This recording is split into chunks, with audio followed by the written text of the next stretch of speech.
Salut les amis, bienvenue dans cette nouvelle vidéo. Aujourd'hui, je vais vous donner deux astuces qui vont permettre de savoir où est-ce que vous en êtes et si vous êtes perdu, de trouver votre chemin.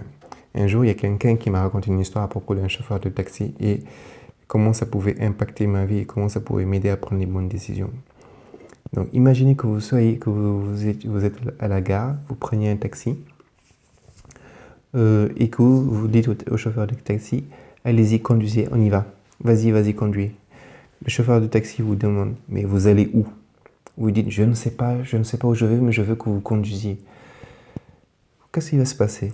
Vous avez deux réactions. Soit le chauffeur de taxi vous prend pour un fou et vous dit de descendre, parce qu'il n'a pas de temps à perdre. Soit c'est quelqu'un qui va perdre sa journée et du coup, s'il se dit que vous avez de l'argent, ben, il va conduire, il va tourner en rond et puis à un moment, quand vous en aurez marre, vous n'avez plus d'argent, vous allez descendre et lui va continuer. Donc, imaginez que ce chauffeur de taxi soit sur votre vie. Si vous n'avez pas de destination, si vous ne savez pas où est-ce que vous allez aller, imaginez que le temps passe. Vous vous direz quoi?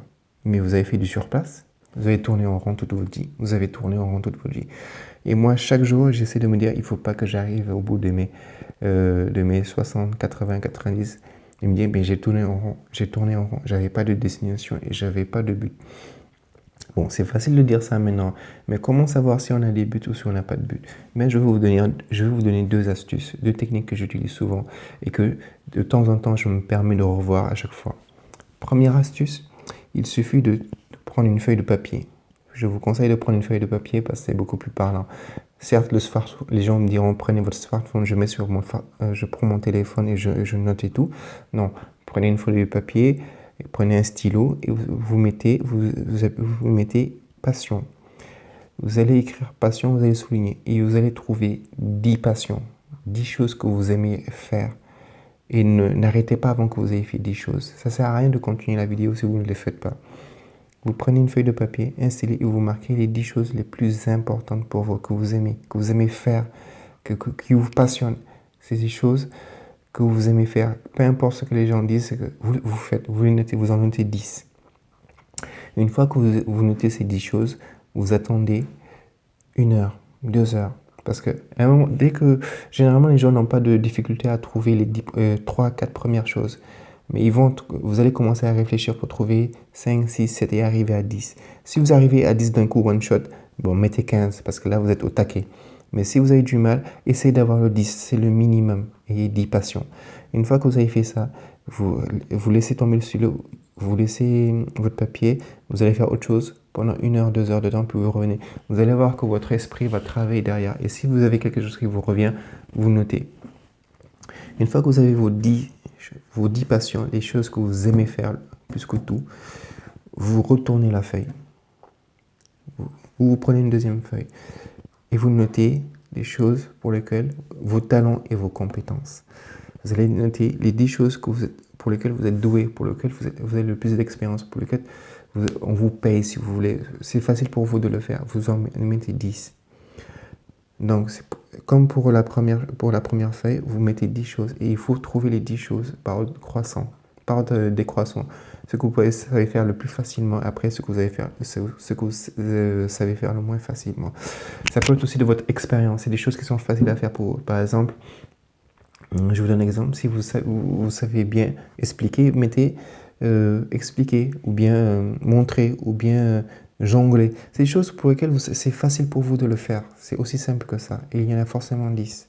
On est tous doués pour quelque chose. Vous vous en rendez pas compte, mais vous allez réfléchir. Si vous bloquez, vous demandez à des amis, à des gens qui vous côtoient le plus, quelles sont les 10 choses, les choses que vous faites facilement.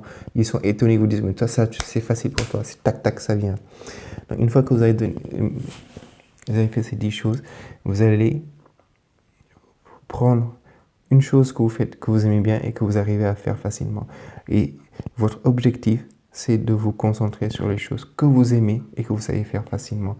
Il faut que vous puissiez trouver un lien commun entre ce que vous aimez et ce que vous puissiez faire facilement. Dès que vous avez trouvé le lien commun, vous foncez sur ça. Ça, c'est la première technique, c'est la première chose à faire. Identifiez les choses pour lesquelles vous êtes doué et les choses que vous aimez faire. Si ce sont les choses pour lesquelles vous êtes doué et que vous aimez faire, il faut trouver un facteur commun pour que vous puissiez faire les choses que vous aimez le plus et pour vous, c'est facile de le faire. Donc, on va prendre le côté sur lequel c'est facile, le côté sur lequel c'est pour vous, c'est ce que vous aimez. Et si vous avez un lien entre les deux, là, il faut foncer dessus. C'est la chose que vous devez faire tout le temps et persévérer dans ça parce que c'est là où se situe votre objectif, votre bonheur. Votre but, c'est ça, c'est de faire quelque chose que vous aimez et pour lequel vous êtes doué. Deuxième technique, c'est de prendre une nouvelle feuille. Ne vous inquiétez pas, on est écolo, vous prenez une nouvelle feuille. Et après, vous prenez un crayon à papier, comme ça, vous pourrez gommer et réutiliser, il n'y a pas de souci. Donc, vous prenez une feuille et vous allez noter désir, et vous soulignez. Et vous allez noter les 100 choses que vous avez toujours voulu faire, que vous voulez faire ou que vous allez faire.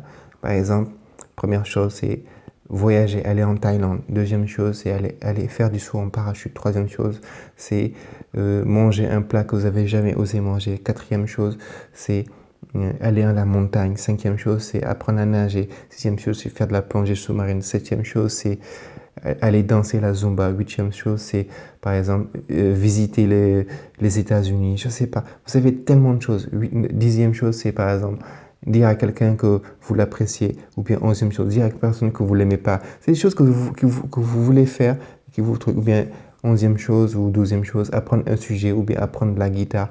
C'est des choses que vous avez toujours voulu faire, comme je vous ai dit, non, vous ne pouvez pas le faire. Listez tout, ne mettez pas de limite. Listez les 100 choses à faire. 100 choses à faire. Les 100 choses à faire, vous les listez de 1 à 100. Ça vous prend du temps. À un moment, vous allez pêcher et tout, mais ne vous arrêtez pas tant que vous avez les 100 choses à faire. Vous avez écrit 100 choses à faire. C'est ce qu'on va appeler ça les 100 choses à faire, les 100 choses à faire dans votre vie. C'est ça que si vous les faites, vous vous dites, waouh, j'ai fait plein de choses dans ma vie. Comme ça, vous n'aurez pas de regrets. Ça, c'est une fois que vous avez écrit ça, à côté, vous allez mettre le temps ou durée. C'est-à-dire, vous mettez une deadline sur, je veux le faire, par exemple, partir en voyage, je dirais, je le fais l'année prochaine. Mais vous mettez la date décembre 2021, par exemple. Et vous allez mettre 2 points. Vous allez mettre ça c'est un voyage de 15 jours. Donc, vous mettez la date et la durée. Voilà. Pour chaque action, vous allez mettre la date et la durée. Et donc, vous avez une liste de 100 choses à faire, la date et la durée. Par exemple, décembre 2021, 15 jours. Et vous allez faire encore une troisième colonne. Vous allez mettre prix, coût. Par exemple, pour le voyage décembre 2021, vous mettez que c'est un budget de 400 €. Donc, 400 €, vous savez que ça va vous coûter. Dans un an, vous devez sortir 400 € pour faire votre voyage. Donc, ça vous laisse un an pour mettre 40 € de côté par mois pour faire votre voyage. C'est ça la force de la liste. Donc, en faisant tout ça là, en listant toutes les listes, en faisant le temps que ça va vous prendre et la date et le prix, vous allez voir que c'est pas difficile de faire les choses qui nous tiennent à cœur. Vous avez la liste, vous avez le temps et vous avez le prix. Et les choses généralement qu'on aime bien faire ne coûtent pas si cher que ça. Il faut que vous ayez envie de le faire, c'est ça le plus important. En ayant cette liste de 100 choses à faire, vous saurez par où commencer. Vous prendrez le plus facile, le moins coûteux, et ce qui vous prend le moins de temps à le faire et le moins coûteux, vous commencerez par ça. Et vous aurez déjà fait quelque chose de votre vie. Vous aurez déjà réalisé une chose qui vous tient à cœur. Et c'est important. Au fur et à mesure, votre liste vous allez réaliser les projets qui vous tiennent à cœur. Vous aurez un sentiment d'accomplissement et c'est très important. Et ça vous permet de guider votre vie. Vous savez où vous avez ces choses à réaliser. Il y en aura d'autres qui vont venir après, bien sûr, parce que vous allez alimenter la machine. Et il y a des choses qu'on ne pense pas aujourd'hui, mais qui viendront après. Les choses qu'on fait aujourd'hui, ce n'est pas des choses qu'on pensait avant de faire. Donc voici ces deux techniques. C'est ces deux techniques que j'utilise tous les jours. Je regarde, je fais un bilan chaque mois pour voir où est-ce que j'en ai, qu'est-ce que j'ai pu faire, qu'est-ce que je pourrais faire, qu'est-ce qui me bloque. Donc voilà. Donc c'est des petites astuces parce que je vous dis que le temps est précieux. Quand on est malade, on sait la valeur du temps et le temps c'est la chose la plus importante. Le temps on ne peut pas l'économiser, on ne peut pas le mettre en banque, on ne peut pas l'épargner. Donc il faut en profiter et pour ça il faut avoir des objectifs et des choses à faire. Donc voici. Dites-moi vous, est-ce que vous avez réussi à faire votre liste? Est-ce que c'est quelque chose qui vous parle? Donc n'hésitez pas à partager à des personnes qui des fois se sentent perdues. Cette astuce peut leur permettre d'avoir un début de solution. Donc voilà, n'hésitez pas à me dire en commentaire s'il y a des sujets que vous voulez que je traite.